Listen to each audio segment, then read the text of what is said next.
2 லட்சம் கோடி லஞ்சமாக பெற்றார் என்ற குற்றச்சாட்டப்பட்ட ஏ ராசா அவர்களை முன்னாள் மந்திரியோட கேண்டிடேட். ஆனா ஏ ராசா ராஜாவுக்கு அந்த அளவுக்கான ஒரு கேப்பபிலிட்டி கிடையாது.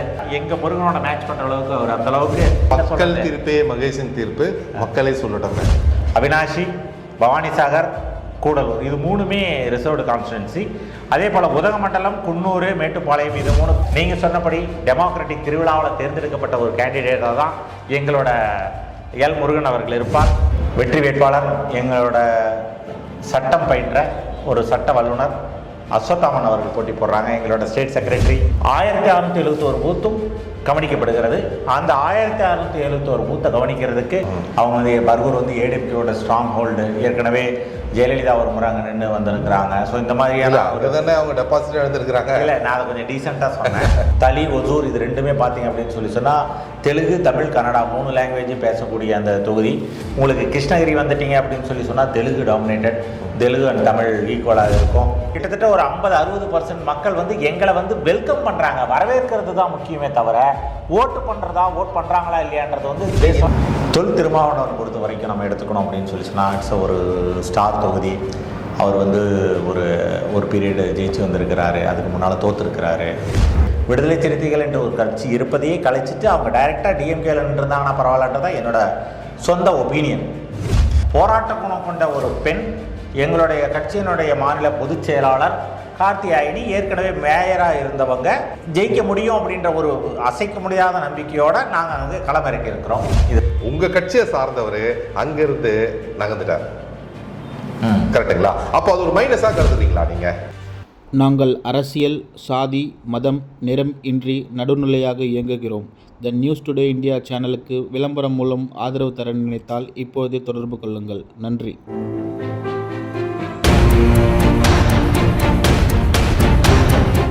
வணக்கம். உங்களுக்கு பேங்க்கில் வேலை செய்ய கனவு இருக்கா? உங்களோட கிராஜுவேஷன் 50% மேல இருக்கா? உங்களுடைய வயசு 26க்கு மிகாமல் இருக்கா? உங்களோட கனவை நினைவாக்க ஐபிபி சென்னையில ஜாயின் பண்ணுங்க. பிரைவேட் பேங்க்ஸ்ல வேலையில சேருங்க.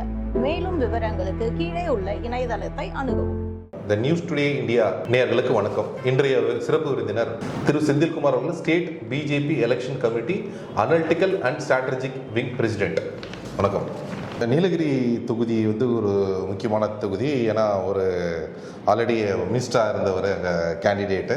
ஸோ நீங்கள் அவரை எப்படி எதிர்கொள்ள போகிறீங்க? எப்படி இல்லை, நீங்கள் மினிஸ்டராக இருந்த ஒரு கேண்டிடேட்டுன்னு சொல்கிறீங்க, அதே சமயத்தில் இப்போ மினிஸ்டராக இருக்க ஒரு கேண்டிடேட் இல்லையா? அதை நீங்கள் மறந்துடுறீங்களே. எங்களோட சைடு நாங்கள் எங்களோட பாராளுமன்ற வேட்பாளர் அந்த தொகுதியை பொறுத்த வரைக்கும் sitting minister, sitting MP, Rajya Sabha MP Murugan அவர்கள் தான் இருக்கிறாரு. அவர் மினிஸ்டராக கண்டினியூ பண்ணுவார் எப்படினாலும். அதனால நமக்கு நான் முதல்ல உங்ககிட்ட பேசும்போது ஒரு விஷயத்த சொல்லியிருந்தேன் இல்லைங்களா, இந்த தேர்தலை எங்களை பொறுத்த வரைக்கும் ஒரு இடைத்தேர்தல் மாதிரி தான் நாங்கள் பார்க்குறோம். நாங்கள் செய்கிற வேலைக்கு இது எங்களுக்கு ஒரு அப்லிஃப்ட்மெண்ட் கொடுக்க வேண்டியிருக்கு, ஒரு சர்டிஃபை பண்ணுற மாதிரி தான் நம்மளால் பார்க்க முடியுது. ஏன்னா 10 ஆண்டுகள் எங்களோட கவர்மெண்ட் இருந்தது. எங்களோட கவர்மெண்ட்டில் டாக்டர் எல் முருகன் அவர்கள் ஒரு சட்ட வல்லுநர், சட்டத்தில் அவர் டாக்டர் பட்டம் வாங்கியிருக்காரு. அவருக்கு ஏற்கனவே மினிஸ்டராக இருந்த அந்த அனுபவம் இருக்குது. இத்தனை ஒரு பாசிட்டிவ் திங்கிங்கோடு இருக்கக்கூடிய எங்கள் கேண்டிடேட்டுக்கும் கிட்டத்தட்ட ஒரு 2 லட்சம் கோடி லஞ்சமாக பெற்றார் என்ற குற்றச்சாட்டப்பட்ட ஏ ராசா அவர்களை முன்னாள் மந்திரியோட கேண்டிடேட். ஆனால் எங்களோட இண்டிவிஜுவல் கேண்டிடேட், எங்களோட கேண்டிடேட்டு அப்பழுக்கற்ற, இதுவரைக்கும் எந்த அலிகேஷனும் இல்லாத இளமையான ஒரு சாதாரணமான குடும்பத்திலிருந்து வந்த ஒரு கேண்டிடேட் அவர் எல் முருகன். அதனால் நீங்கள் போஸ்ட் பண்ணும்போது என்னை பொறுத்த வரைக்கும் என்னோட ரெக்வஸ்ட் என்ன அப்படின்னு சொன்னால், முருகன் இஸ் ஃபார் பெட்டர் தென் ஏ ராசா. ராஜாவுக்கு அந்த அளவுக்கான ஒரு கேப்பபிலிட்டி கிடையாது. எங்கள் முருகனோட மேட்ச் பண்ணுற அளவுக்கு அவர் அந்தளவுக்கு I don't think he is so enormously. மக்கள் தீர்ப்பே மகேசன் தீர்ப்பு, மக்களே சொல்லட்டும். இல்ல, நீங்க சொன்ன நீங்க இன்ட்ரோ듀ஸ் பண்ணும்போது ஒரு கேண்டிடேட் இன்ட்ரோ듀ஸ் பண்ணும்போது ஒரு முன்னாள் மந்திரி இருந்தாருன்னா, இன்னாள் மந்திரில எங்க கேண்டிடேட் இல்ல, அதாவது மக்களால் தேர்ந்தெடுக்கப்பட்ட மந்திரி இல்லையா? நீங்களா தேர்ந்தெடுத்த மந்திரிக்கும் மக்களால் தேர்ந்தெடுக்க பெரிய வித்தியாசம். டெமோக்ராட்டிக் கண்ட்ரில மக்களால் தேர்ந்தெடுக்கப்பட்டவங்க முக்கியம், அப்படிதானே நான் சொல்லணும். அதாவது மக்களால் தேர்ந்தெடுக்கப்பட்டு ஊழல் செய்தவரும், மக்களால் தேர்ந்தெடுக்கப்படாமல் அப்பாயின்ட் பண்ணப்பட்டு ராஜ்யசபாவில் இருந்து வந்த எங்களோட கேண்டிடேட் எந்த விதத்தில் வாய்ப்புகளே கிடையாது. மக்கள் வந்து எல்லா கெட்டதையும் சப்போர்ட் பண்ணிடுறாங்க சில நேரத்தில். மக்கள் திருப்பி மகேஷன் திருப்பி அதுதான் டெமோக்ரஸி, அதுதான் ஓட்டு போடுறோம். அதுதான் நீங்க வந்து கடைசியா டெமோக்ரஸியா இழிக்கிற மாதிரி ஆயிடுது. டெமோக்ரஸி நாம என்ன இல்லாட்டி நாங்க இங்க வரோம். டெமோக்ரஸிக்கு நம்ம ஆப்போசிட்டா we will not come to எலெக்ஷனே ஒன்றது இந்தியா உலகத்தின் மிகப்பெரிய டெமோக்ரஸி நம்ம தான். அந்த திருவிழாவும் இங்கே தான் நடக்குது. உலகத்தில் இந்த திருவிழா எந்த உலகத்தில் நடக்குதுல்ல, இங்கே தான் நடக்குது. ஸோ இந்த இடத்துல அந்த டெமோக்ரஸியா மக்களால் தேர்ந்தெடுக்கப்பட்ட மினிஸ்டர் பெரியாளா இல்லை கட்சிக்குள்ளேயே தேர்ந்தெடுக்கப்பட்ட மினிஸ்டர் பெரியாளா அப்படின்னு கேட்ட கண்டிப்பா டெமோக்ராட்டிக். அதனால தான் அந்த வார்த்தையை நான் சொன்னேன். தொகுதியை பொறுத்த வரைக்கும் என்னன்னா, நீலகிரியை பொறுத்த வரைக்கும் ஒரு எக்ஸிஸ்டிங் ஒரு டஃப் ஃபைட் இருக்கக்கூடிய ஒரு தொகுதியாக தான் நம்மளால் பார்க்க முடியுது. காரணம் என்ன அப்படின்னு சொல்லி சொன்னால், நாங்கள் என்னதான் ஈவந்தோ வந்து இந்த எல்லா விஷயங்களும் நாம் ட்ரைபலுக்காக எவ்வளோ வேலை பண்ணியிருக்கோம். இது முழுக்க முழுக்க ஒரு 3 தொகுதியில் ரிசர்வ் தொகுதியாக வரும் சட்டமன்றத்தை பொறுத்த வரைக்கும். அவினாஷி, பவானிசாகர், கூடலூர், இது 3மே ரிசர்வ்டு கான்ஸ்டிடுவன்சி. அதே போல் உதகமண்டலம், குன்னூர், மேட்டுப்பாளையம், இது 3. மேட்டுப்பாளையம் உங்களுக்கு நல்லாவே தெரியும், எக்ஸ்டெண்ட் ஆஃப் கோயம்புத்தூர் தான். அதனால் எங்களுக்கு என்ன ஒரு பாசிட்டிவான விஷயங்கள் இருக்குது அப்படின்னு சொல்லி சொன்னால், மேட்டுப்பாளையம், அவினாஷி இது 2 என்னென்னா திருப்பூருக்கும் கோயம்புத்தூருக்கும் இடையில இருக்கிறது. திருப்பூரில் ஏற்கனவே எங்களோட கேண்டிடேட் இருக்கிறதுனால எங்களோட ஸ்ட்ராங் ஹோல்டு அந்த பெல்ட்டு. அதனால் வந்து அந்த நாம் ஃபஸ்ட்டு சொல்லும்போது நிறைய ஆளாக சொல்லியிருந்தாங்க, இந்த மாதிரி வந்து ஹிந்து கன்சாலிடேஷன் ஆஃப் ஓட்ஸ் அப்படின்ற வார்த்தையெல்லாம் யூஸ் பண்ண வேண்டாம் அப்படின்னு சொல்லிட்டு வி ப்ரௌட்லி யூஸ் இட். நாம் எங்களை பொறுத்த வரைக்கும் என்ன அப்படின்னு சொல்லி சொன்னால், கன்சாலிடேஷன் ஆஃப் ஓட்ஸ் அப்படின்றத வந்து என்ன நேம்லேயும் மற்ற நேம்லாம் சொன்னால் நம்மளால் செக்குலரிஸ்டில் அக்செப்ட் பண்ணிக்க முடியும். ஹிந்துன்ற வார்த்தை யூஸ் பண்ணக்கூடாதுன்றதை நம்மளால் ஏற்றுக்க முடியல. எஸ், கன்சாலிடேஷன் அங்கே இருக்கிறதுனால எங்களுக்கு இது பாசிட்டிவ் தொகுதியாக தான் பார்க்குறோம். மேட்டுப்பாளையம், அவினாசி, உதகமண்டலம், பவானிசாகர், கூடலூர், குன்னூர் இந்த எல்லா தொகுதிகளையும் பார்த்தோன்னா மோரலஸ் ஏற்கனவே என்கிட்ட ஒரு எம்பி அங்கே இருந்தாங்க, மாஸ்டர் மதன் சொல்லிட்டு ஒருத்தர். இதுக்கு முன்னால் நம்மளோட எம்பி அங்கே இருந்திருக்கிறாங்க. அந்த எம்பியும் நின்று அதுக்கப்புறம் வந்து நம்ம கவர்மெண்ட் மாறின பின்னால் வாஜ்பாய் கவர்மெண்ட் இருக்கும்போது ஆரம்ப காலகட்டங்களே நாம் ஜெயிச்ச தொகுதி தான் அது எங்களுக்கு ஏலியன் கிடையாது. அதனால் அவினாசியை பொறுத்த வரைக்கும் எங்களுடைய கேண்டிடேட் இருக்கக்கூடிய அதே சமூகத்தை சார்ந்தவர்கள் அதிகமாக இருக்கிறார் அப்படின்றதுனாலையும், உதகமண்டலம், கூடலூர் இந்த 2லேயும் வந்து எங்களுடைய கேண்டிடேட்டுக்கு உரிய மரியாதையுடன், ஏன்னா கேண்டிடேட் நிறைய ஒர்க் அங்கே பார்த்துருக்காரு. இவந்தோ அவரை வந்து இப்போ நம்ம அங்கேருந்து எலெக்ட் ஆகலைனால எங்களுக்கு அந்த சான்ஸ் கிடைக்கல. ஆக்சுவலி இப்போது 2014க்கு அப்புறம் தான் வந்து இவர் என்ன ஆகிறாரு, உங்களுக்கு 2021க்கு அப்புறம் தான் மினிஸ்டர் ஆகிறாரு. மினிஸ்டர் ஆகிற பின்னால் இப்போ தான் ஃபஸ்ட் டைம் இந்த சான்ஸ் கிடச்சிருக்கு. அதனால் இந்த சான்ஸை நீங்கள் சொன்னபடி டெமோக்ராட்டிக் திருவிழாவில் தேர்ந்தெடுக்கப்பட்ட ஒரு கேண்டிடேட்டாக தான் எங்களோட எல் முருகன் அவர்கள் இருப்பார். அதுக்கு நிறைய காரணங்கள் இருக்குது. மேட்டுப்பாளையத்தை பொறுத்த வரைக்கும் முழுக்க எங்களோட ஓட் பேங்க் இருக்கக்கூடிய இடம். மேட்டுப்பாளையத்தில் 40% மேலுள்ள மக்கள் எங்களோட கேண்டிடேட் சப்போர்ட் பண்ணுறாங்க. அதே போல் நீங்கள் கேட்டபடி அவினாசி தொகுதியில் இருக்கக்கூடிய எங்களுடைய கேண்டிடேட் சமூகத்தை சார்ந்த கிட்டத்தட்ட 27% வாக்காளர்கள் நேரடியாக எங்களுடைய கேண்டிடேட் ஓட்டு போட போகிறாங்க. அதே சமயத்தில் மற்ற இடங்கள் எல்லாமே வந்து நம்ம கன்சாலிடேட் ஓட் பேங்க் இருக்கிறதுனால எங்களால் கண்டிப்பாக நீலகிரி தேதியை வின் பண்ணி வர முடியும். மார்ஜினை பொறுத்த வரைக்கும் அப்படின்னா, இதில் வந்து நான் முதல்ல கோயம்புத்தூர் சொன்ன மாதிரியோ இல்லை திருநெல்வேலி சொன்ன மாதிரியோ அது கன்னியாகுமரி தம்பிங் மார்ஜின் அப்படின்னு நம்ம சொல்ல மாட்டோம். ப்ராப்பரான டஃப் ஃபைட்டோட ஜெயிச்சு கொடுக்கக்கூடிய மார்ஜினில் எங்களோட கேண்டிடேட் இந்த தொகுதியில் வெற்றி பெற்று வருவார். இது நிச்சயமாக நடக்கும். வெற்றி பெற்று தேர்ந்தெடுக்கப்பட்ட உறுப்பினராக, தேர்ந்தெடுக்கப்பட்ட அமைச்சராக வருவார்னு உங்ககிட்ட நான் உறுதியாக சொல்ல முடியும். முருகனுக்கு வாழ்த்துக்கள். நன்றி. நன்றி. அடுத்த தொகுதி திருவண்ணாமலை தொகுதி. திருவண்ணாமலை வந்து ஒரு புனிதமான ஊர். ஒரு உங்களோட கணக்கான ஒரு மிகப்பெரிய ஆன்மீக பூமி. அதை பற்றி சொல்லலாம். அது என்னை பொறுத்த வரைக்கும் ஆன்மீக, உங்களுக்கு அது கண்டிப்பாக இல்லை, எல்லாம் சிவமயம். அது அப்படிலாம் இல்லை, அப்படி இல்லைன்னு சொல்லலையா. திருவண்ணாமலை தொகுதியை பொறுத்த வரைக்கும் எங்களோட இளம் கேண்டிடேட் எகைன் ஒரு வெற்றி வேட்பாளர், எங்களோட சட்டம் பயின்ற ஒரு சட்ட வல்லுனர் அஸ்வத்தாமன் அவர்கள் போட்டி போடுறாங்க. எங்களோட ஸ்டேட் செக்ரட்டரி. அதே சமயத்தில் வந்து அவங்க பல்வேறு வீடியோக்கள் அவங்களால் பார்க்க முடிஞ்சிருக்கோம். இந்த கேண்டிடேட்டை பொறுத்த வரைக்கும் என்ன எப்படி இருக்குது அப்படின்னு சொல்லி சொன்னால், அந்த பர்டிகுலர் தொகுதியில் 1671 பூத் இருக்குது. இந்த ஒவ்வொரு பூத்தையும் தனித்தனியாக அவர் மேனேஜ் பண்ணியிருக்காரு தான் நம்ம சொல்லணும். ஒரு தனித்தனியாக ஒவ்வொரு பூத்தையும் அவர் பார்த்துருக்காரு. அங்கே இருக்கக்கூடிய, அதாவது அந்த எங்களோட ஸ்ட்ராட்டஜியில் அந்த பர்டிகுலர் தொகுதியில் எப்படி பண்ணியிருக்கோம் அப்படின்னா, 1671 பூத்தும் கவனிக்கப்படுகிறது. அந்த 1671 பூத்தை கவனிக்கிறதுக்கு எங்களோட சக்தி கேந்திர பொறுப்பாளர்கள் அதாவது 5:1 அப்படின்ற ரேஷியோவில் இருக்கும். அந்த மாதிரி பண்ணியிருக்காங்க. எங்களோட அந்த தொகுதியில் திருவண்ணாமலை தொகுதி வரைக்கும் 1 year பாப்புலேஷன் டாமினேட்டட் ஏரியா. எங்களோட பாட்டாளி மக்கள் கட்சி கூட்டணியில் இருக்கிறதுனாலையும் ஐயா ராமதாஸ் அவர்கள் நேரில் வந்து பிரச்சாரம் பண்ணிட்டு போயிருக்கிறதுனால எங்களுக்கு பூஸ்டப் ஆகிருக்கு. அதே சமயத்தில் குறும்பரின மக்கள் கன்சிடரபிள் பாப்புலேஷன் அங்கே இருக்காங்க, அவங்களையும் நம்ம ரீச் அவுட் பண்ணியிருக்கோம். ஸோ இந்த 2 காஸ்ட் பேஸ்ட் பாலிட்டிக்ஸ் அப்படின்னு சொல்கிறாங்க இல்லைங்களா, இந்த 2 காஸ்ட் வந்து டாமினண்ட்டாக இருக்கிறதுனால அந்த 2 காஸ்ட்டுமே வந்து எங்களை சப்போர்ட் பண்ணுறதுனாலையும், அது மட்டும் இல்லாமல் நம்மளுடைய ஆப்போனண்ட்டில் இருக்கக்கூடிய கேண்டிடேட் யாருன்றதை பற்றி விடக்கூட அங்கே இருக்கக்கூடிய அமைச்சர் ஏவா வேலு அவர்களோட டாமினேஷனில் இருக்கக்கூடிய அந்த ஒரு தொகுதி, அந்த தொகுதியை பொறுத்த வரைக்கும் எப்படின்னா அஸ்வத்தாமன் வந்து அந்த தொகுதியை ரெஸ்கியூ பண்ணுவாரான்னு மக்கள் எதிர்பார்க்கக்கூடிய, ஒரு விடுவிச்சு கொடுக்கணும் அப்படின்னு மக்கள் எதிர்பார்க்கக்கூடிய ஒரு தொகுதியாக தான் இருக்குது.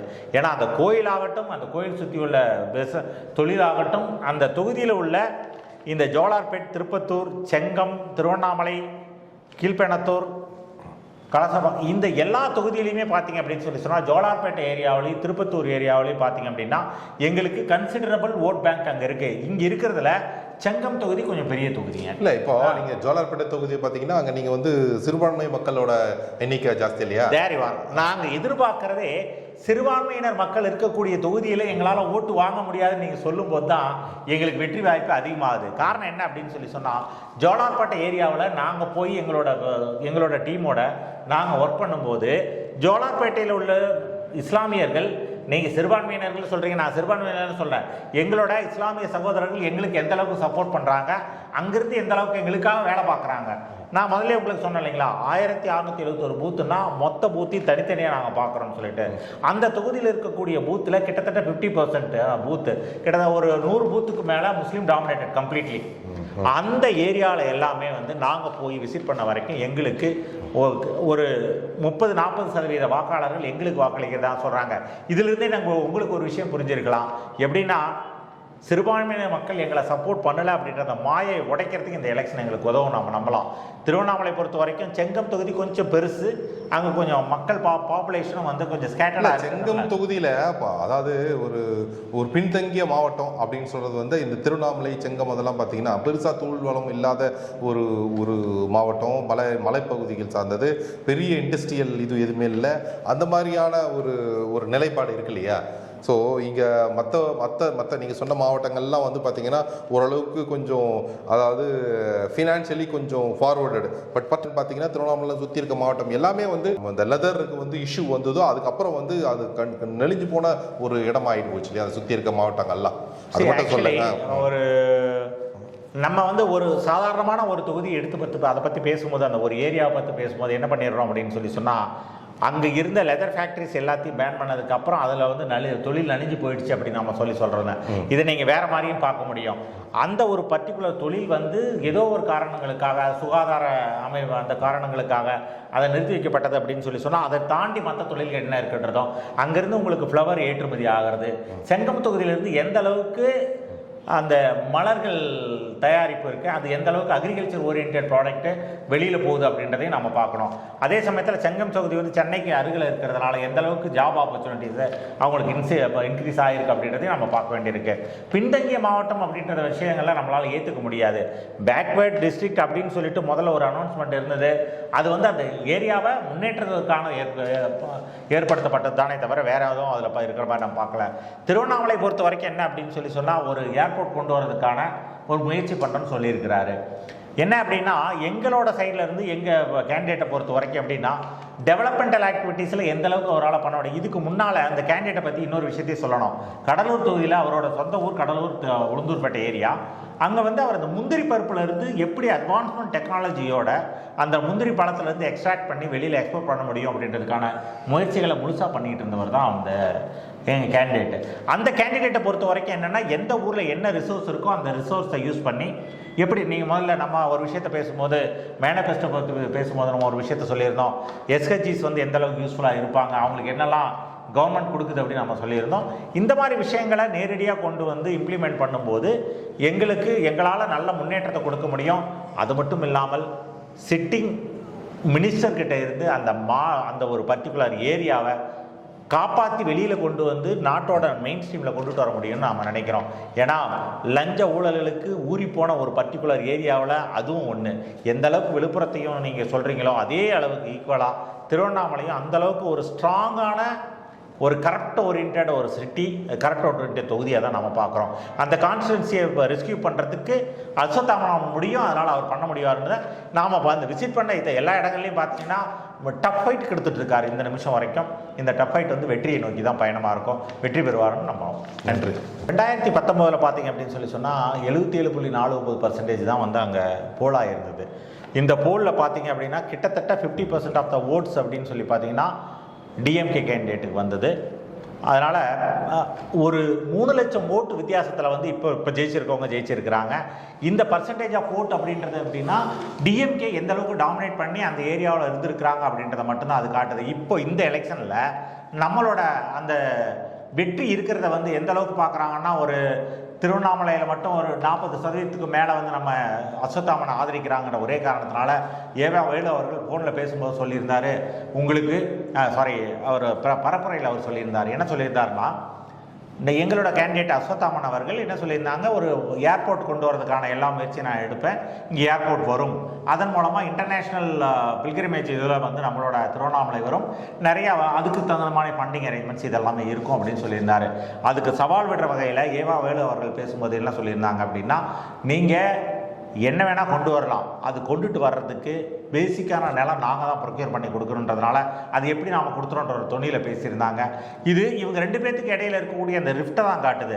அதாவது எப்படின்னா, ஒரு ஏர்போர்ட் கொண்டுட்டு வரணும் வந்து டெவலப்மெண்டல் ஆக்டிவிட்டி சென்ட்ரல் கவர்மெண்ட் சொல்லுது, ஸ்டேட் கவர்மெண்ட் எந்த அளவுக்கு முட்டுக்கட்டை போடணும்னு வரதுக்கு முன்னாலே யோசிக்கிறாங்கன்றதை பார்க்கணும். இது மக்கள் பார்த்துட்டு இருக்கிறாங்க.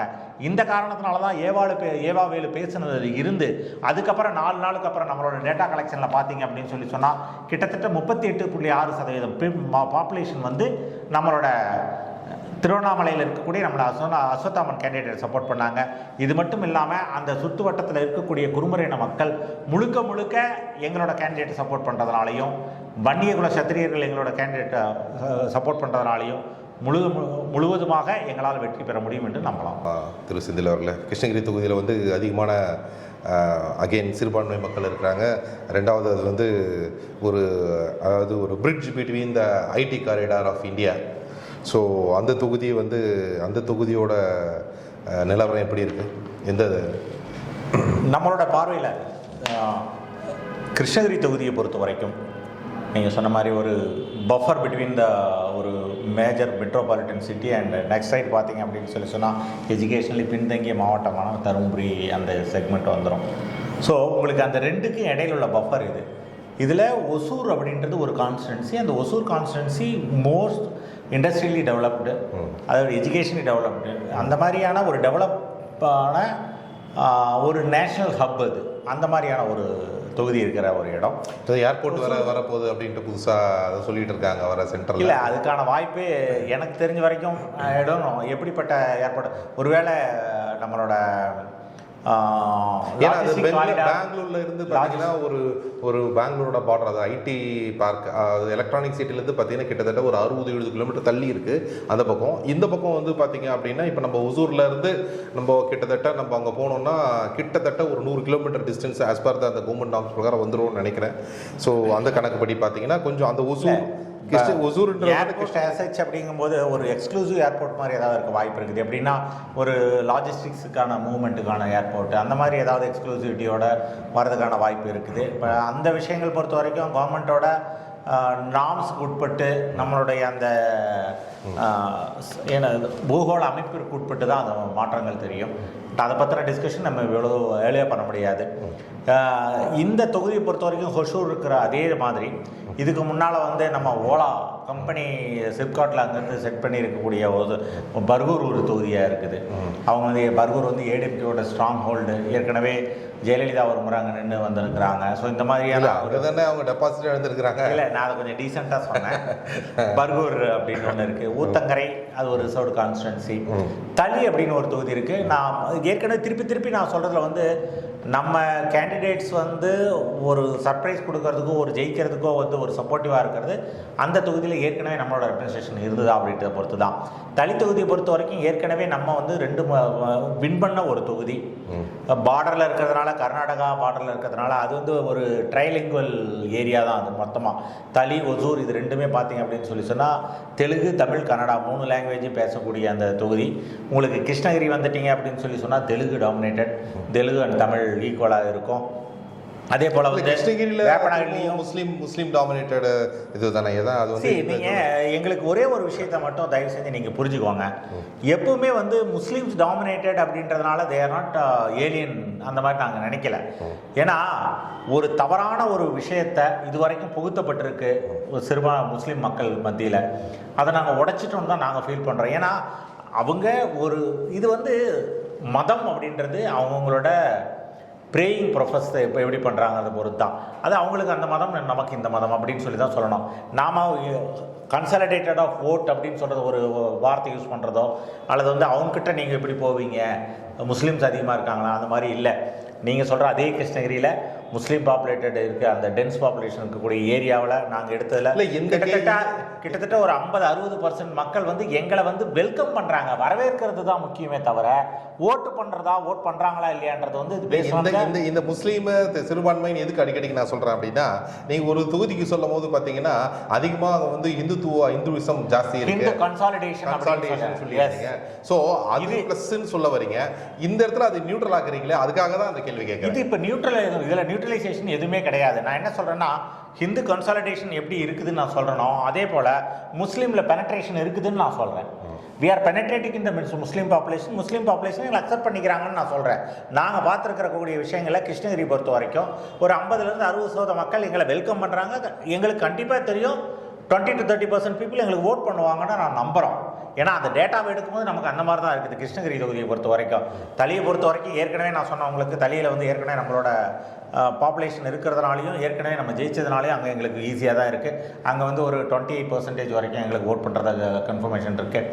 அதே போல் ஊத்தங்கரை எகைன் ஒரு ரிசர்வ்டு கான்ஸ்டிடுவன்சி. இந்த ரிசர்வ்டு கான்ஸ்டிடுவன்சியில் எங்களோட பெனட்ரேஷன் அதாவது நோட்டபிள் பெனட்ரேஷன் அப்படின்னு சொல்லுவாங்க. அங்கே எங்களுக்கு ஒரு டாக்டர் ஒருத்தர் இருக்கார்.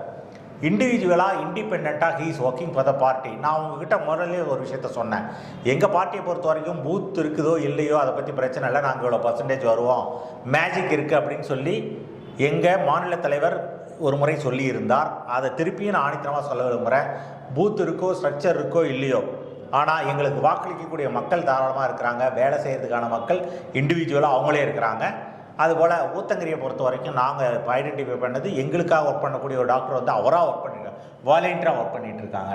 இது எதனாலனா சித்தாந்தம் சம்மந்தப்பட்ட விஷயம். அதனால அந்த ஏரியாவில் எங்களால் ஜெயிக்க.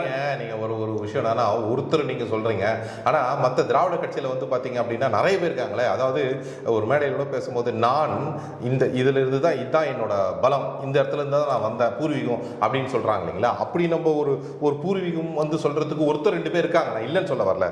பட் அதில் வந்து நிறைய மக்கள் அது மாதிரி இருக்காங்க இல்லைங்களா. அதாவது இல்லை நீங்கள் சொல்கிறத நான் ஒத்துக்கிறேன். ஆக்சுவலி வந்து இப்போ நாங்கள் சொன்னதில் வந்து அதாவது எதிர்கட்சிகளோட சைட்டிலிருந்து பேசுகிற விஷயங்கள் என்னென்னா, இவங்களுக்கு இன்ஃப்ராஸ்ட்ரக்சர் இல்லை, பூத்தில் ஆள் இல்லை அப்படின்னு சொல்கிறது, அதை முறியடிக்கிற அளவில் எங்ககிட்ட வந்து எமர்ஜ் ஆகிட்டு இருக்கிறாங்கன்னு தான் நான் சொல்கிறேன். இப்போ நான் என்ன சொன்னேன், அந்த தொகுதியில் எல்லாரும் பண்ணுறதுக்கு நாங்கள் அவங்களா பண்ணுறாங்க அப்படின்னு சொல்லலை. ஒருத்தர் இந்த மாதிரி கூட ஆட்கள் இருக்காங்க. இதெல்லாம் வந்து எங்களுக்கு ஒரு நல்ல விதமான ஒரு சாதகமான சூழலை ஏற்படுத்தி கொடுக்குது. ஊத்தங்கரையில் வந்து நாங்கள் ஒரு 38% வாக்குகள் வரைக்கும் எங்களால் கன்சாலிடேட் பண்ண முடியுது. பர்கூரை பொறுத்த வரைக்கும் எங்களுக்கு வேலை செய்யக்கூடிய எங்களோட முழுநேர ஊழியர்களாக இருக்கக்கூடியவங்கெல்லாம் ரொம்ப ஸ்ட்ராங்காக ஒர்க் பண்ணுறாங்க. எங்களோட மாவட்ட தலைவர்களாகட்டும், ஒரு பூத்து இருக்கக்கூடிய ஒரு சக்தி கேந்திரம் நாங்கள் சொல்லுவோம், அதில் உள்ளவங்களாகட்டும் ரொம்ப டீப்பாக ஒர்க் பண்ணுறாங்க. அதன் மூலமாகவும் நாங்கள் பர்கூரில் டெவலப்மெண்ட் கொடுத்துருக்கோம். ஒட்டுமொத்தமாக பார்த்தீங்க அப்படின்னு சொன்னால் இது ஒரு டஃப் ஃபைட் கொடுக்கக்கூடிய ஒரு தகுதியாக தான் நம்ம பார்க்குறோம். எங்களோட கேண்டிடேட் வந்து ஏற்கனவே எம்பியாக இருந்தார், தமாகாவிலேருந்து வந்திருந்தார். தமாகாவிலேருந்து உள்ளே வந்திருக்காங்க, இங்கே வந்து பிஜேபியில் இருக்காங்க, ஏற்கனவே எம்பியாக இருந்தவர். அப்படின்றதுனால அந்த எக்ஸ்பீரியன்ஸும் எங்களுக்கு உதவும்னு நாங்கள் நம்புகிறோம். இந்த ஏரியாவை பொறுத்த வரைக்கும் வெற்றி பெறுவதற்கு முழுவீச்சான போராட்டத்தில் நாங்கள் ஒர்க் பண்ணிக்கிட்டு இருக்கோம். நன்றி திரு செந்தில். வணக்கம் செந்தில். இப்போ நம்ம அடுத்தது தொகுதி சிதம்பரம் தொகுதி. இந்த சிதம்பரம் தொகுதி வந்து ரொம்ப ரொம்ப ஒரு ஒரு டஃப்பான தொகுதியாக இருக்கும்ன்றது சந்தேகம் இல்லை. ஏன்னா ஏற்று நிற்கிறவர் வந்து தொல் திருமாவளவன். அவர் எதிராக என்ன மாதிரியான டேட்டாஸ் உங்களுக்கு கிடச்சிருக்கு, அதை பற்றி கொஞ்சம் விவரமாக சொல்லுங்கள். தொல் திருமாவளவன் பொறுத்த வரைக்கும் நம்ம எடுத்துக்கணும் அப்படின்னு சொல்லி சொன்னால், இட்ஸ் ஒரு ஸ்டார் தொகுதி. அவர் வந்து ஒரு பீரியடு ஜெயிச்சு வந்திருக்கிறாரு, அதுக்கு முன்னால் தோற்றுருக்கிறாரு. அவர் வானத்திலிருந்து நேரடியாக கீழே வந்து சிதம்பரம் தொகுதி காப்பானாக வரலாம் வரவில்லை. அதனால் வந்து அவருக்கு எதிராக என்ன டேட்டா கிடச்சிருக்குன்னு நீங்கள் கேட்குறத விட உங்களுக்கு என்ன ஜெயிக்கிறதுக்கான ஸ்ட்ராட்டஜி இருக்குதுன்னு நீங்கள் கேட்டிருந்தீங்கன்னா நல்லாயிருக்கும். நாங்கள் எங்களுக்கு என்ன பாரதிய ஜனதா பார்ட்டிக்கு அதில் என்னென்னலாம் பாசிட்டிவ்ஸ் இருக்குது அப்படின்னு சொல்லி கேட்டிருந்தீங்கன்னா நல்லாயிருக்கும். ஏன்னா 13 கட்சிகளுடன் இணைந்து திராவிட முன்னேற்ற கழகத்தினுடைய அடையாளத்தினுடனே எல்லா டைமும் போட்டு போடுற திருமாவளவன் எங்களோட கேண்டிடேட்டுக்கு ஈக்குவலாக நாங்கள் நினைக்கவே இல்லை. எங்களோடது செல்ஃப் ஐடென்டிட்டி, நாங்களாகவே இருக்கோம், நாங்களாகவே வாக்கு சேகரிக்கிறோம். நாட்டில் உள்ள எல்லா தலைவர்களும் திராவிட முன்னேற்ற கழகத்திலிருந்து அங்கே வந்து உட்கார வச்சு அங்கே ஒர்க் பண்ணுறதுக்கு விடுதலை சிறுத்தைகள் என்ற ஒரு கட்சி இருப்பதையே கழிச்சிட்டு அவங்க டைரெக்டாக டிஎம்கேல நின்றுருந்தாங்கன்னா பரவாயில்லன்றதான் என்னோட சொந்த ஒப்பீனியன். இல்லை, அந்த தொகுதியில் வந்து உங்களுக்கு பார்த்தீங்க அப்படின்னா அவங்களோட சொந்த தொகுதியில் நிற்காத இன்னொரு ஒரு வேலூரில் இருக்க மேயர் கூட்டு போயிட்டு ஒரு 200 கிலோமீட்டர் தாண்டி எடுத்துன்னு போய் ஒரு தொகுதியில் நிற்க வைக்கிறது வந்து எந்த வகையில் அது வந்து அவங்களுக்கு அந்த பேஸை கொடுக்கும் அப்படின்றது. ஐயா நெறியாளர் அவர்களே, அந்த திருமாவளவன் அப்படின்றவர் அவர் எந்த ஊரை சேர்ந்தவருங்க? இல்லை, அவரும் அந்த ஊர் இல்லை, எங்கள் கேண்டிடேட்டும் அந்த ஊர் இல்லை. எங்களுக்கு விஷயம் என்னென்னா ரிசர்வ்டு கான்ஸ்டிட்யூன்சியில் அந்த தொல் திருமாவளவனை தோக்கடிக்கணுன்றதுக்காக ஒரே காரணத்துக்காக போராட்ட குணம் கொண்ட ஒரு பெண், எங்களுடைய கட்சியினுடைய மாநில பொதுச் செயலாளர் கார்த்தியாயினி, ஏற்கனவே மேயராக இருந்தவங்க ஜெயிக்க முடியும் அப்படின்ற ஒரு அசைக்க முடியாத நம்பிக்கையோடு நாங்கள் அங்கே களமிறக்கி இருக்கிறோம். இதுதான் உண்மை. இல்லைங்க, இப்போது தொல் திருமாவளவன் வந்து பார்த்தீங்கன்னா அவர் வந்து ஒரு கட்சியோட தலைவர், புரியுங்களா? அப்போ அவருக்குன்ற இப்போ அவர் வந்து பெங்களூர்ல போயிட்டு வந்து பெங்களூர் எலெக்ஷனுக்கு பிரச்சாரம் பண்ணார்.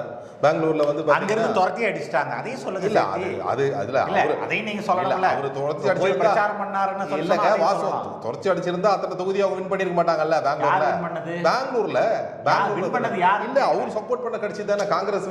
இல்லையா, காங்கிரஸ் வின் பண்ணதுக்கு நீங்க திருமணம் இப்படிதான் நீங்க பேசுறதெல்லாம் இருக்குது. ராகுல் காந்தி பிரதமர் ஆகணும்னா ஸ்டாலின் எல்லாத்தையும் ஜெயிச்சாருன்னா ராகுல் பிரதமர் ஆகணும். ராகுல் நிக்கிறதே 200க்கு கம்மியான தொகுதிகள்ல. இந்த அதான் காங்கிரஸ் போய் வரும் பிரச்சாரம் பண்ணிட்டு வந்தாருன்றதுக்காக இவரால பிரச்சாரம் பண்ணி ஜெயிச்சாங்களா? இல்லையே, அடிச்சே துரத்துனாங்களா? பாருங்க, அப்படி அடிச்சு துரத்துறாங்க நீங்க சொல்றீங்க. ஆனா ஜெயிச்சது அவங்க தானே. இவர் ஜெயிக்கலீங்க. இவர் போய் நான் கூட தான் போய் இல்ல ஜி, நான் வந்து என்ன பண்ணேன் அப்படின்னு சொல்லி சொன்னா, காசியில போய் நான் வந்து பிரச்சாரம் பண்றேன். நான் செந்தில் போய் பிரச்சாரம் பண்ணதுனாலதான் காசியில மோடி ஜெயிச்சாரு சொல்ல முடியுமா? நீங்க நாங்க இது போயிருந்தோம், அவ்வளவுதான். சரி, நீங்களும் போய் அதுதான் சொல்ல வரோம். இப்போ நீங்க என்ன சொல்ல வரோம்னா, ஒரு ஸ்டேட் டு ஸ்டேட்டே போய் ஒரு ஆள் பிரச்சாரம் பண்ண முடியுது அப்படின்னா சாமானியனே போக முடியாது. சாமானியனே போக முடியும் போது ஒரு கட்சி ஒரு குழுவனுடைய தலைவர் கட்சின்னு கூட நான் ஏத்துக்கல. அது ஒரு குழு, அந்த குழுவனுடைய குழு. நீங்க குழு இயக்கம் ஏதோ ஒன்று வச்சுங்க. ரொம்ப ரொம்ப யதார்த்தமான கேள்விங்க. ஒருத்தர் அந்த ஸ்டேட்ல உழுது பக்கத்து ஸ்டேட்ல போயிட்டு பிரச்சாரம் பண்ணி ஜெயிச்சிருக்காங்க. அவங்க ஜெயிச்சாங்களோ அவங்களுக்கு சார்ந்தவங்க ஜெயிச்சிருக்காங்க அப்படின்னு அது ஒரு வெயிட்டேஜ் இருக்கும் இல்லைங்களா? இப்போ அதே நீங்க கேட்கலாம், சரி ரைட்டு, வேலூர்ல இருந்து மேயர் வந்து இங்க வந்து பண்ணலாம் அப்படின்னு சொல்லியிருக்கீங்க இல்லையா? ஆனா ஒரு மேயருக்கும் ஒரு கட்சியோட தலைவருக்கும் வித்தியாசம் இருக்கு இல்லைங்களா? பெரிய கட்சியினுடைய தலைவர் தேர்ந்தெடுக்கப்பட்டவர் அல்ல. மேயர் என்பவர் நீங்க சொன்ன டெமோக்ரஸி கான்செப்ட்ல வந்தனா, டெமோக்ரஸி திருவிழாவில் வந்தோம்னா, மேயர் தேர்ந்தெடுக்கப்பட்டவர் மக்களால் டைரக்டா, அதுவும் அப்பெல்லாம் எப்படின்னா டைரக்டா ஓட்டு போட்டு தான் தேர்ந்தெடுக்கணும் மேயரை. இப்பதான் வந்து அவங்க கவுன்சிலர்ஸ் போடுறது. முதல்ல வந்து டைரக்டா தேர்ந்தெடுக்கப்பட்டவர் தனியா ஓட்டு போடுவாங்க. ஆனா அந்த ஒரு கட்சிக்கு தலைவரா இருக்கு, தனியாலாம் ஒண்ணும் பண்ணல. ஒரு கட்சி தலைவரை அவர் எப்படி அந்த கட்சியை தலைவரா வச்சு வழி நடத்துறாரு உங்களுக்கும் தெரியும், எனக்கும் தெரியும். பாருங்க, கட்சியோட அதாவது number of percentage of votes அப்படின்னு ஒன்று நீங்கள் ஒரு கணக்கு இருக்கு. இந்த கட்சிக்கு மொத்தமாக தமிழ்நாட்டில் எவ்வளவு சதவீதம் ஓட்டு விழுந்திருக்கு அப்படின்னு ஒரு கணக்கு இருக்கு இல்லைங்களா? அந்த கணக்கில் வந்து அவர் கொஞ்சம் முன்னாடி தானே இருக்கார். அப்படி இருந்தாலும் பார்ட் ஆஃப் ஒரு நேஷனல் பார்ட்டி இந்த எங்களோட கேண்டிடேட், சரிங்களா? சரி. ஆனா அவரு அந்த கட்சிக்கே அவர் மட்டும்தான் முகம். ஜெயிச்சது எத்தனை ஓட்டு வித்தியாசத்துல உங்களுக்கு நினைவு இருந்தால் ஒரு 3000 ஓட்டு வித்தியாசத்துல தான் அவர் ஜெயிக்கிறாரு.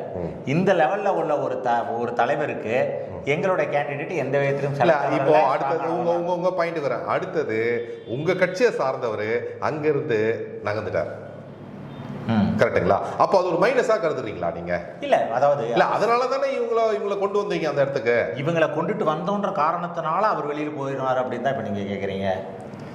அதாவது அவருக்கு சீட்டு கொடுக்கலன்றதுனால தான் அவர் வெளியே போயிட்டார். எக்ஸாக்ட்லி, நான் இதைத்தான் சொல்ல வந்தேன். ஒரு அரசியலை பொறுத்த வரைக்கும் ஒவ்வொரு தனி மனிதனுக்கும் ஒரு கனவு இருக்கும். அந்த கனவு வந்து அவருக்கு அதுக்குள்ளே ஃபில்ஃபில் ஆகலன்னு அவர் ஃபீல் பண்ணியிருக்காரு. அதனால அவர் வெளியே போயிருக்காரு. அதனால ஒரு குண்டுமணி அளவு கூட எங்களுக்கு பாதிப்பு கிடையாது. ஒரு கட்சி விட்டு கட்சி மாறவங்க, ஏன்னா உங்களுக்கும் தெரியும், எங்கள் கட்சிக்கு நிறைய பேர் வந்திருக்காங்க, போயிருக்காங்க, வராங்க, இதெல்லாம் நடந்துட்டு இருக்கிற அரசியலில் சாதாரண நடக்கிற விஷயங்கள் தான். அதனால எந்த விதத்துலையும் எங்கள் கேண்டிடேட் வந்து செலக்டவர் இல்லை அப்படின்றத எங்களோட பொறுத்த வரைக்கும். இதில் மொத்தமாக ஒரு 6 சட்டமன்றங்கள் வருது. குன்னம், அரியலூர், ஜெயங்கொண்டம், புவனகிரி, சிதம்பரம், காட்டுமன்னார் கோயில். இந்த இதில் வந்து காட்டுமன்னார் கோயில், சிதம்பரம், ஜெயங்கொண்டம் அண்ட் குன்னம், இந்த 5 தொகுதி, இந்த ஒரு 4 தொகுதியும் பார்த்தீங்க அப்படின்னு சொன்னால் எங்களுக்கு சப்போர்ட் பேஸ் கொடுக்கறது வந்து கிட்டத்தட்ட 42% மேலே இருக்குது. ஆனால் 42% சப்போர்ட் இருக்கிறது வந்து ஓட்டாக கன்வெர்ட் ஆக வேண்டியது கடமையாக இருக்குது. அதுக்காக எங்களோட அந்த டஃப் ஃபைட் நாங்கள் கொடுத்துட்ருக்கோம். அதே போல் புவனகிரி, அரியலூர் இந்த 2 தொகுதியிலுமே எங்களுக்கு ஓட்டர் சப்போர்ட் பேஸே கிட்டத்தட்ட ஒரு 27லேருந்து 32% வேறுபடுது. எங்களோட ட்ரிப்பை பொறுத்த வரைக்கும், நாங்கள் எடுத்துக்கிட்ட அந்த டேட்டாவை பொறுத்த வரைக்கும் குன்னம் ஏரியா எங்களுக்கு ஸ்ட்ராங்கஸ்ட் ஏரியா, சிதம்பரம், காட்டுமன்னார் கோயில் 2 ஈக்குவலாக இருக்குது. அதே போல் ஜெயங்கொண்டமில் எங்களோட ப்ரெசன்ஸ் வந்து நாங்கள் இன்னும் ஸ்ட்ராங்காக ப்ரெசன்ட் பண்ணிகிட்டு இருக்கோம். பாமகவனுடைய சப்போர்ட் இருக்கிறதுனால இந்த தொகுதி முழுக்கவே பாமகவனுடைய பெல்ட்டுன்னு சொல்லுவாங்க. கடலூர், சிதம்பரம், இது எல்லாமே பாமக வந்து எங்களுக்கு ஒர்க் பண்ணக்கூடிய விஷயங்கள், அவங்க எடுத்துகிட்டு போகிற விஷயங்கள் வந்து ரொம்ப ஸ்ட்ராங்காக இருக்கிறாங்க. எங்களுக்கு ஜெயிக்கிறதுக்கான வாய்ப்புகள் இருக்குது. அதுக்கான முழு முயற்சி, முழு டஃப் ஃபைட்டை நாங்கள் கொடுத்துட்ருக்குறோம். அதை ஜெயிச்சு வந்தால் நாங்கள் என்னெல்லாம் கொடுத்துருக்கோன்றதை எங்களோட மாநில பொதுச்செயலாளர் வேட்பாளர் சொல்லியிருக்காங்க. எங்களோட மேனிஃபெஸ்டோ பொறுத்திருக்க, ஏன் இதில் ஒன்றும் உங்ககிட்ட கொஸ்டின் வரலையே, ஏன் இங்கே முஸ்லீம் பாப்புலேஷன் இருக்குது, நீங்கள் பண்ணுறீங்களா? முன்னாடி அதுக்குண்டான விளக்கத்தை தான் கொடுத்துருக்கீங்க. ஸோ நான் அந்த கேள்வி எதுக்கு கேட்டோம் அப்படின்னா, ஒரு தொகுதிக்கு வந்து இல்லை இந்த இடத்துல வந்து இந்து பாப்புலேஷன் அதிகமாக இருக்குது அப்படின்னு நீங்கள் சொல்ல வந்ததுனால தான் அதை கேட்டோம். இப்போது சிதம்பரம் கூட அப்படி தான். இது என்னன்னா அதிகப்படியான வந்து மைனாரிட்டியோட இந்த ஹிந்து பாப்புலேஷன் தான் ஜாஸ்தியாக. அதனால தான் அந்த கேள்வி நான் கேட்கல. எந்த தொகுதியில் அதிகமாக இருக்கும் அந்த தொகுதியை மட்டும் தான் நான் கேட்குறேன். எல்லா தொகுதியும் கேட்டால் வந்து அதை நான் தப்பான இன்ஃபர்மேஷன் ஆகிடும் இல்லைங்களா? சிதம்பரம் தொகுதியில் இதே நீங்கள் நாகப்பட்டினம் கேட்டது தான் கேட்டிருப்பேன். ஸோ எல்லா தொகுதியும் அப்படி இல்லை இல்லைங்களா? ஓகே, எங்களை பொறுத்த வரைக்கும் இந்த தொகுதியில் ஒரு தொல் திருமாவளவனுக்கு ஏற்ற தகுதியான டஃப் ஃபைட் கொடுக்கக்கூடிய ஆளாக எங்களோட கேண்டிடேட் இருப்பாங்க. இது வரைக்கும் அந்த மாதிரி தான் இருக்குது. அடுத்த 3 நாட்களில் எந்த அளவுக்கு மாற்றங்கள் வருது, எப்படியெல்லாம் அவங்கள எப்படி நாங்கள் முறியடிக்கிறோம், அவங்களோட ஸ்ட்ராட்டஜிஸ் எப்படியெல்லாம் முறியடிக்கிறோம். ஏன்னா விடுதலை சிறுத்தைகள் பாப்புலேஷன் நீங்கள் சாதாரணமாக எடுத்து எடை போட முடியாது. விடுதலை சிறுத்தைகளில் இருக்கக்கூடிய படித்த பண்பாளர்கள் நிறைய பேர் வந்து விடுதலை சிறுத்தை இவரை திருமாவளவனை வந்து சப்போர்ட் பண்ணுன்ற எண்ணத்தோட நிறைய சிதம்பரம் வந்திருக்காங்க. நாங்களே நிறைய பேருக்கு பேசியிருக்கோம். அவரை பற்றின ஒரு நெகட்டிவ்லாம் சொல்லி, இப்படிலாம் இருக்கார், நீங்கள் இவரை சப்போர்ட் பண்ணி ஆதரவு திரட்ட வந்திருக்கீங்கன்னு கேட்டிருக்கோம். ஸோ இந்த மாதிரியான விஷயங்களில் வந்து அவரோட ஸ்ட்ராட்டஜியோட ஒர்க் பண்ணுறாரு, நாங்கள் எங்களோட ஸ்ட்ராட்டஜியோட ஒர்க் பண்ணுறோம். எங்கள் கேண்டிடேட் அவரை ஜெயிக்க விடாததுக்கு என்னெல்லாம் பண்ண முடியுமோ, நாங்கள் ஜெயிக்கிறதுக்கு என்னெல்லாம் வாய்ப்புகளை உருவாக்க முடியுமோ அதை நோக்கி பயணித்துட்டு இருக்காங்க. நன்றி.